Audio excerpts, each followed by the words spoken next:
Well, I'll start with one. Tim mentioned as well, but the community aspect, certainly not so much in yours, Chris, but in the other presentations came up, and I suppose the responsibility too and the role of real people as opposed to engineers or decision makers or whatever, but real people. Yeah, just maybe expand on that a bit, because I know it's something that certainly you've both reflected on and mentioned, and Tim did as well, and obviously I've got particular interest in that. So. Yeah. Okay. So obviously, in terms of resilience, it's really important to engage all aspects of the city. So whether it's community, business, and obviously government. It's not just government's responsibility, and it's not something they can do by themselves. So to me, resilience is very much a huge integration exercise of trying to bring together all these different parties to have some ownership over the resilience of their city. And so community plays a huge part in that, and supporting each other, supporting the most vulnerable people within those communities and neighbourhoods.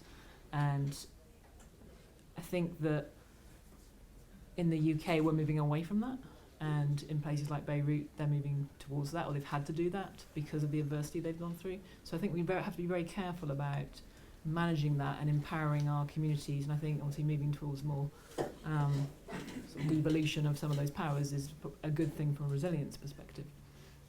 I suppose, yeah, go for it, Angus. Well, I was going to comment that in the UK we're probably getting better at involving communities when a particular project comes along and reducing the impacts of it, but what we're still terrible at, even though there's the opportunity of the National Infrastructure Commission at involving communities in deciding what should be, what infrastructure and other projects are needed in the first place.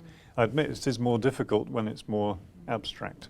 It's very easy if there's a physical project on your doorstep to see what it looks like and then make your views known. But if it's about where should we build things or what should we build, it is more difficult. But that doesn't mean we shouldn't try and involve the community earlier.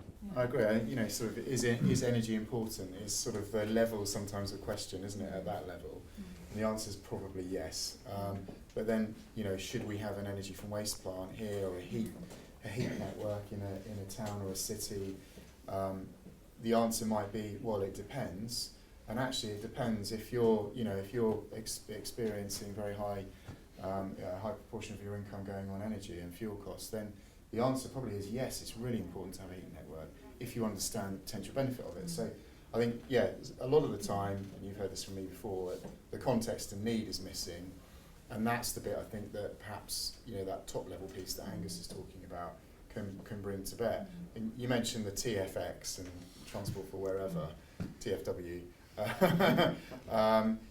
Is that something that can perhaps fill the gap to a degree, because it's in the area. There's a direct benefit. There's a role, a relationship piece there. And obviously there's a role for data in that as well. Angus? Well, it shouldn't really need a new body to do it. There's plenty of existing ones, but maybe if they're not doing it and they're never going to do it, then you do need a new body. But I can see that, like Transport for the North is already taking quite seriously how it plans how to connect Leeds, Manchester, Sheffield, all that sort of thing. Treat them as one unit is quite a novel concept. But they also need to involve the community and make that their priority. I'm not sure how much they're doing it, but I suppose there's some hope there as a new body. I think communication is key because it's informing people, and that's where data links in as well. But I think also there's a piece around managing expectations, because I think that certainly in our experience around resilience, expectation is very different in different places. Expectation in Beirut in terms of what would happen if there was an earthquake or 24 hours. They don't expect 24 hours of electricity. We do here. We're up in arms if we don't, something's missing, or I've just got flooded. It's like, well, you are in a flood zone, so are you aware of your risk, and what should be your expectation of that?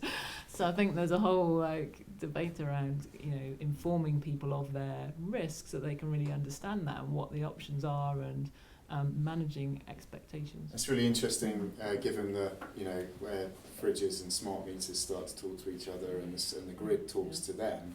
These appliances are going to switch themselves off at predefined points, and in sequence or in parallel. So that's the kind of a learning. I'm really interested in that. It's a learning piece in response to technology. On the data front, I mean, obviously, there's a lot of data out there, and one of your points is why have we got it? What are we using it for? Well, yeah, I think as well, to introduce a different perspective on that, everything that we've just talked through is about using information to make decisions for people, but we haven't considered that the people are actually probably going to contribute the best data to those decisions, because we're not in a position where we're in any way getting feedback from the people that we're making policy decisions for. So to pick one topical example in my world, air quality, that's come up a couple of times today. Do we know where people go for their runs in a neighbourhood? Do we know the routes they take to school with their children? Do we know? We don't know these things because we don't track it. There's technology that's starting to come out that you can say with wearable technology, you can feed back into an app or to a program where you can read the quality of the air around you, and also therefore you can plug into the system the use cases of that community. But we're a long way away from that, and that doesn't come. Turning the logic around and approaching it from the individual to inform the system isn't a way that we often think about making decisions. That is really interesting. So Strava, I know I've been working with a lot of city planners on. You might have a cycle route in this direction, but everyone's riding that way or this way or whatever it might be. So that's like a heat map. That's a really interesting approach, and it's freely provided in a sense by us idiots on bikes who are competitive and all the rest of it. But it's a really interesting use of data and people, I suppose, ultimately as sensors, which is brilliant. You had a question? Yes, I was very interested when you said you were working in the space between data and decision making, Chris. And I was wondering what sort of options are out there to take the construction industry or infrastructure from mining data, looking at data and being obsessed with data and information to the point where we're actually utilising that information. Are there programs or software or products, or is it just a way of thinking in your mind? Could I just say, could everyone say who they are and where they're from? So sorry. I'm Julia Lytle from Infrastructure and Projects Authority. Okay, brilliant. Yeah, it's a really good question. I think to me the headline answer is absolutely your last point. It's a way of thinking, but the application should drive the library or the specific pieces of the library of information that you need to apply. So BIM is obviously a topical example of that, as one system to make smarter use of available data and information and to make it representable and usable in a way for everyone involved. But the system should be driven by the mindset and not focused on one specific solution as a technology, because that's where we've gone wrong before. When we've approached data, we've thought, okay, so flood risk is river and coastal, and in 2000 the Environment Agency mapped it and they said this is the risk, this is the flood risk, this is what we know of flood risk. And then in 2007, from the floods up in the north of England, we found out about pluvial flooding.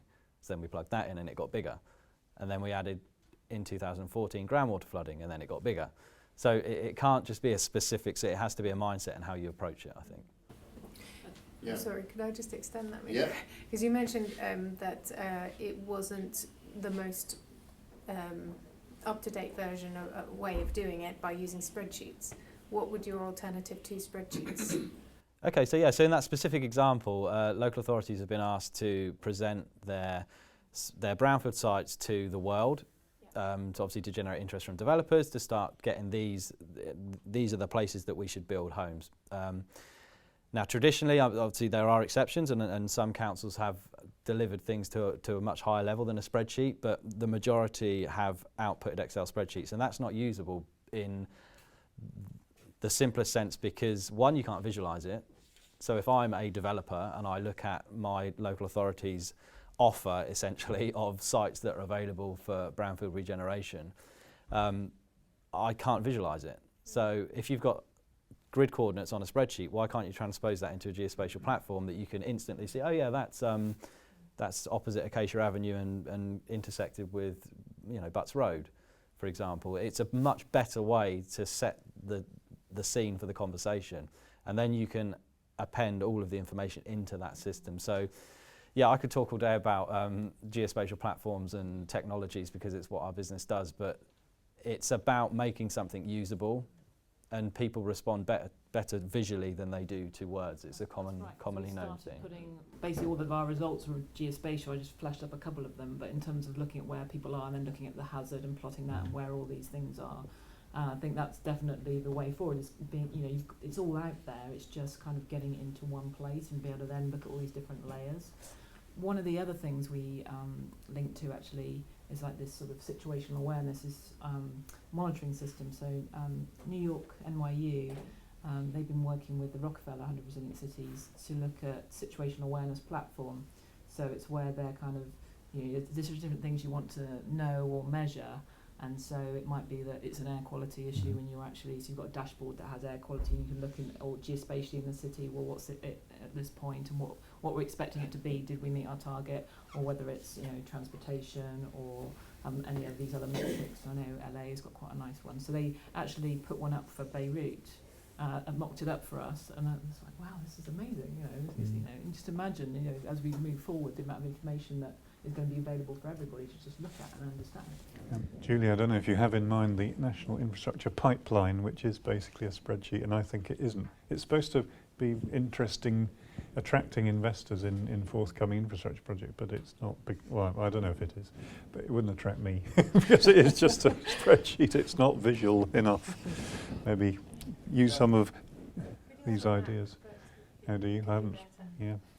One point on data, I think Highways England are developing using mobile phone data. I hasten to add, not people using their phones, but their phones passively in their pockets while they're driving to work out where people are going to and from for the first time. But I think they're doing it bespoke, they're not for their own purposes. We were just looking at that in a building yesterday, where they're triangulating around Wi-Fi points and the hotspots of where phones are being used, and more often than not, they're being used in the toilet. So is the modern way, apparently. I've got a couple more questions. So at the back first, Chris, who are you, Chris? Yeah, Chris Broadbent from Bremen Siegel Infrastructure. Just wonder if you could say a bit more about resilience against intentional threats, like security, for example. Yes, we have a whole section on that, and actually I do blast mitigation. Actually, that's my other job. So we certainly look at those threats too, and obviously for Beirut, terrorism came up quite high on our list, as well as armed conflict. I can't do that much about armed conflict. In terms of certainly we're seeing more and more of that, and I think we're going to see more with Donald Trump. I think in the days to come. And that definitely forms part of the mitigation for the city in terms of what their security strategies are and how they can actually, what you can do. For something like earthquake, you can actually, there's a lot of mitigations you can put in place, which are also quite helpful for blasts and that, So I think it's trying to look for those opportunities that actually solve more than one issue at the same time. Does that answer your question? I'll just add to that, just to bring it into my world on the flood risk side. So I talked about the kind of expansion of commonly accepted forms of flood risk and how it's getting bigger and bigger. The most recent one that was plugged in, and again would show up on a report that any of you would get if you bought a house, and that's dam and reservoir failure. Now that was done with the intention of quite innocently mapping if these things were just to break or one of the walls collapsed, then it would show where the water would run to. But now it's actually been found useful from the intentional threat side of things as well. So it's finding its way into very specific risk decisions already, and that will only get a lot bigger. Of course, you just added a risk by people hacking in and getting the data of which is the most damaging dam they could blow up. It's a really big issue because obviously you've got, on the one hand, you want open sources, and on the other, you don't want the blueprints of everything everywhere. That's a big conversation actually at the moment at Bura Happold in terms of security, because we're doing everything in BIM, but then you can't put all this information because it then is making the building vulnerable, especially if it's a high-risk building. Yeah. So it's Yeah. issue. Interesting. Is it? Yeah. That's good to know. I'm worried now. What have you been plotting? Guy Fawkes over here. Two other questions, yeah. It's I'm really Rita true, by here the way. from Foster & Partners. It's actually a very similar question to that, and just a follow-up on, we've been talking about all this availability of data and how we are using actually the data. But I guess it's more tangible in terms of infrastructure and how we approach and strategize in the future, what on future scenarios in flood risk, for example, or air quality, when it comes to more social aspects like the armed conflict or the refugees in flood, how we approach that and what kind of scenarios do we actually creating to address those issues. So part of what we do is kind of try and do a bit of, obviously it's about future proofing, so thinking out to, because the strategies we're looking at are 2022 and 2043. So it's like, well, what's this going to be like in 2043? It's going to be very different, and the actual stresses that we're going to have to face, what they're going to be. So obviously we're looking from a climate change aspects. There are a number of the sea level rise on the coast. There's the change in weather, which will affect some of the industries in Beirut. And so it's trying to, they've got enough things to deal with at the moment, but they also need to have their eye on that for the future. And so we basically run scenarios through our model. So looking at, well, what's the resilience demand now, and what's the resilience demand going to be at that point? Best guess given the data we do have, and we do have quite a few good projections about what directions this is going. One of the big things at the moment is automation as well. Just thinking about autonomous vehicles, but just from a people perspective in terms of people's businesses. I mean, how are you preparing for that? And so so it's basically how do you stop being obsolete as a business or even as a city, because people want to invest in a thriving city, so you have to think about what's going to be my industry in 20 years' time, where is this going, and what my challenge is going to be. I mean, you've got the whole Middle East at the moment, and we were talking about this earlier, and it's just a very inhospitable place to live, and it's going to be, basically, you're not going to be really wanting to live there in 20 years' time. There's going to be huge, huge problems. Maybe you don't want to live there now, but, and it's, that to me is not a resilient economy or a resilient place. And so, we need to be thinking about where are these cities or countries that are going to be resilient, and what are these challenges we need to be thinking about. And somewhere like Detroit was once prosperous, No, but exactly. didn't probably follow the future. Exactly. It's not that we didn't have a diverse economy, it's all based on one industry. And this is going to be the UK's big challenge now, obviously with Brexit, is it's an opportunity in terms of, if we have strong governance, which is very important to resilience, this could be it could be an opportunity for us to actually do really well.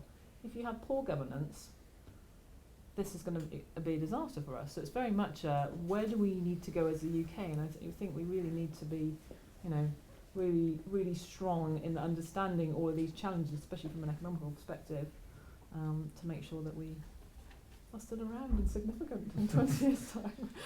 I've got two. Did you have a question as well? Sorry. Just two quick ones, and then we'll go for. Mine, very quick one. It might not be a quick answer. It was kind of focused at Caroline. You showed those different plots of the city resilience, and you said that the different sort of shapes places indicate different things. And what I was interested in though was, because at one level with the radar plot, if your green matches your blue, then that looks good. But another level, you had some of the one for London and Bristol. All of the numbers, both for where we are and where we're trying to get to, we're up in the 80s, whereas with Beirut, the aspirational numbers, if you like, were in the 70s. So kind of what governs what good looks like for a place? That's a very Sorry. Should every place be going for 100? And who you are and where Sorry, you're from. Jennifer Schooling from the Centre for Smart Infrastructure and Construction in Cambridge. Good question, Jennifer. I think, and it's actually a journey, isn't it? Because I don't think anybody's ever going to go for 100. And the conscious decision we made when we did our methodology was actually linking it to specifically that city and what the key challenges are to that city, not just doing resilience for resilience sake. It's like, well, these are actually the key demands, and how does that compare to the capacities we have? And I don't think you're ever going to get 100% in everything. You might have more than 100% in some areas, and that might be okay. So security, and generally in the UK, security always comes up above what you kind of need, and people get upset about that, but it's actually, it doesn't mean we need to have less security, it just means that we understand that's a big threat and we actually do address that.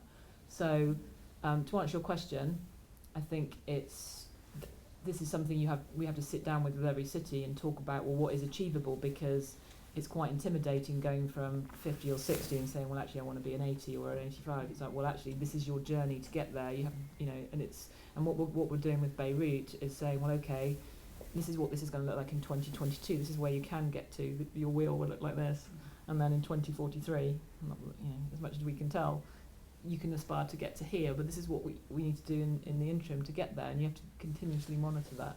So I think it's being achievable and realistic, and it's probably is between 70 and 90 based on our scoring system.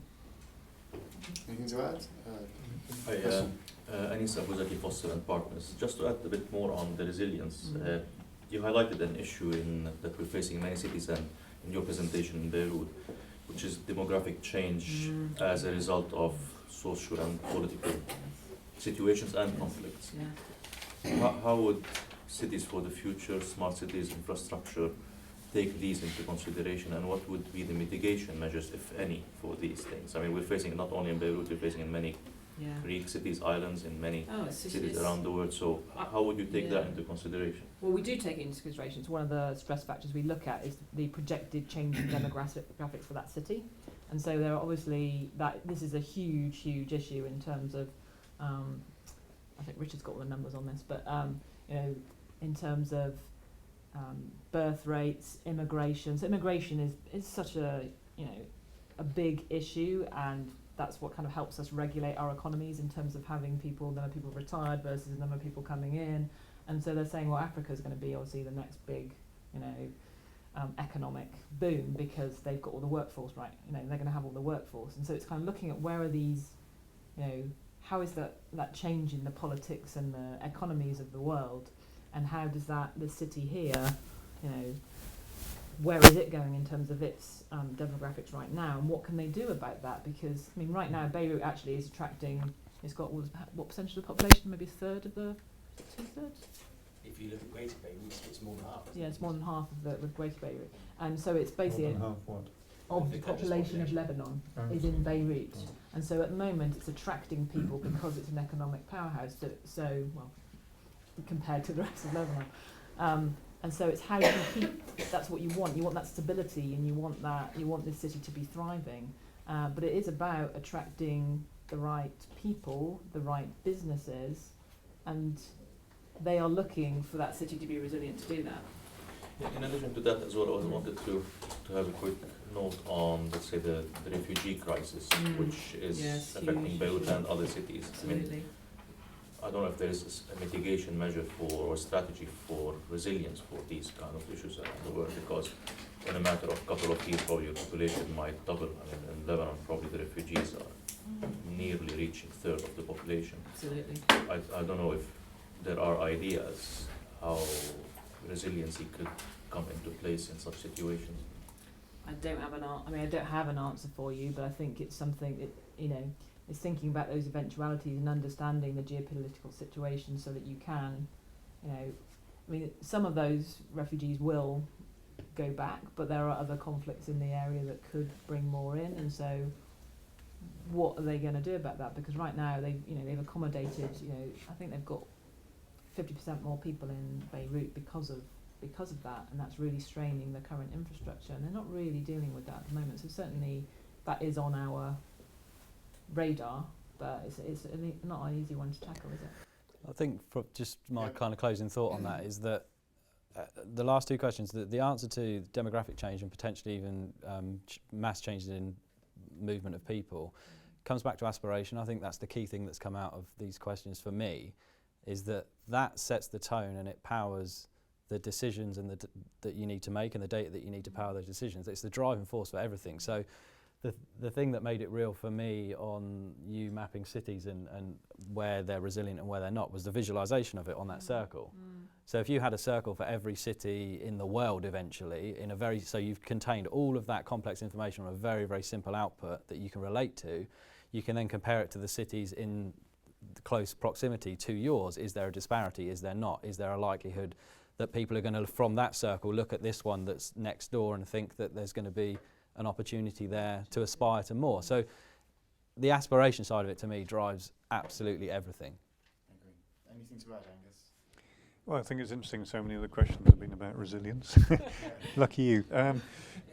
I think it means people are very conscious of it, perhaps the feeling of safety and security is very important to people in the future, and that's what resilience means to them. It is. I think resilience is very tangible, and it kind of and people are concerned because of the political turmoil in the last year. I think it's very much. People are feeling it's less safe challenges. generally, I should think. Yeah. I mean, you can apply the same to steelworks or some other major industry or a nuclear power station, you know, going ahead or not going ahead in West Cumbria, for example. So anyway, we're okay on airports at the moment, aren't we? Right, we'll bring it to a close there.